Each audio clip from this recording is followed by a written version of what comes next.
तर 70% आमदार महायुतीसाठी पश्चिम महाराष्ट्र देऊ शकतो.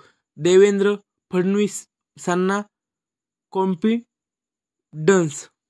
पश्चिम महाराष्ट्रासाठी साखरेचा बाबतीत देखील मोठी बातमी लवकरच अमित शहा देणार आहेत. इतकी वर्ष पश्चिम महाराष्ट्रात पवार साहेबांनी राज्य केलं, मात्र त्या काळात जे होऊ शकलं नाही तेवढं सिंचनाचं काम आम्ही केलं होतं. लोकसभा निवडणुकीत भारतीय जनता पार्टीला हरवण्यासाठी जाती धर्माचा आधार घेतला गेला, पण जे झालं नाही त्याचा फारसा विचार करू नका. आता आरे ला कारे केल्याशिवाय आपण फेक नरेटिव्हला उत्तर देऊ शकत नाही, असा सल्ला उपमुख्यमंत्री देवेंद्र फडणवीस यांनी दिला. तर 70% आमदार महायुतीसाठी पश्चिम महाराष्ट्र देऊ शकतो. कोल्हापुरातील कसबा बाबड्यातील महासैनिक दरबार हॉटेलमध्ये भाजप पदाधिकाऱ्यांचा मेळावा आयोजित करण्यात आला होता.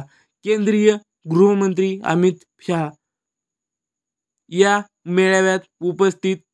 हा मेळावा झाला.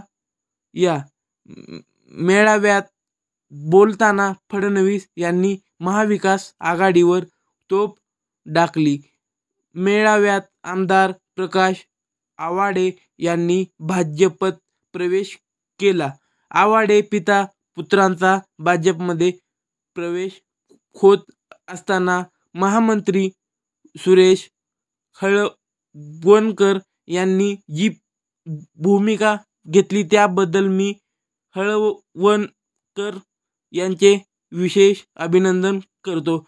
म्हणाले की आज पश्चिम महाराष्ट्रात भाजप हाच सर्व मोठा पक्ष आहे. आपण जर ठरवलं तर 70% आमदार महायुतीसाठी पश्चिम महाराष्ट्र देऊ शकतो.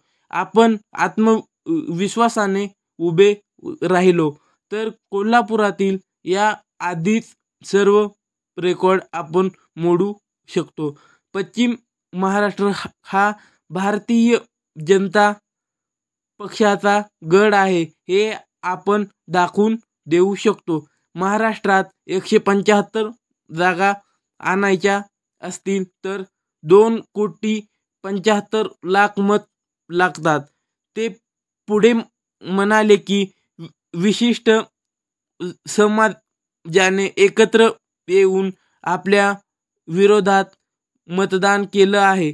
महाराष्ट्रात 175 जागा आणायच्या असतील तर 2,75,00,000 मते लागतात. लाडकी बहीण योजनेच्या माध्यमातून 2,40,00,000 महिलांना पैसे मिळत आहेत. लोकांचं जीवन बदलण्याचा काम आपण करत आहोत. भारतात जात धर्म प्रांत या पलीकडे जाऊन प्रामाणिकपणे मतदान करणार वर्ग म्हणजे महिला आहे. ज्या ठिकाणी महिला केंद्रित काम झालं आहे त्या ठिकाणी पुन्हा सत्ता आली हा या आधीच अनुभव आहे. आपल्या लाडक्या बहिणींचं पुन्हा आपल्याला सत्तेत आणणार आहेत. आता प्रत्येक जिल्ह्यांमध्ये आपल्याला आत्मविश्वासाने पुढे जावं लागेल. 100 काम असतील तर त्यातील 50 कामच पूर्ण होतात. यात 50 कामांचा डिंडोरा आपल्याला पिटता आला पाहिजे. लोकसभेपेक्षा आता परिस्थिती बदलली आहे. त्यांनी सांगितले की अमित शहा यांनीच 2014 भारतीय जनता पक्षाची ताकद ओळखली आणि सर्व जागा लढवण्याचा निर्णय घेतला.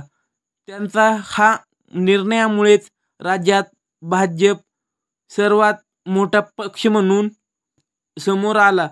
लोकसभेत निवडणुकीत आपल्याला अपेक्षित यश मिळालं नाही हे सत्य आहे. मात्र लोकसभा निवडणुकीवेळी मी सांगितलं होतं, फेक नरेटिव्ह फार काळ चालत नाही. मात्र आता तुम्ही लोकांमध्ये जाल तर लक्षात येईल की लोकसभेपेक्षा आता परिस्थितीत बदलती आहे. फेक नरेटिव्ह करण्यात महाविकास आघाडी यशस्वी ठरली. खोटे बोलून आपली मत पळवली गेली. मात्र आता दलित, मातंग, आदिवासी अशी सर्वच समाज आपल्याला पाठीशी उभे आहेत.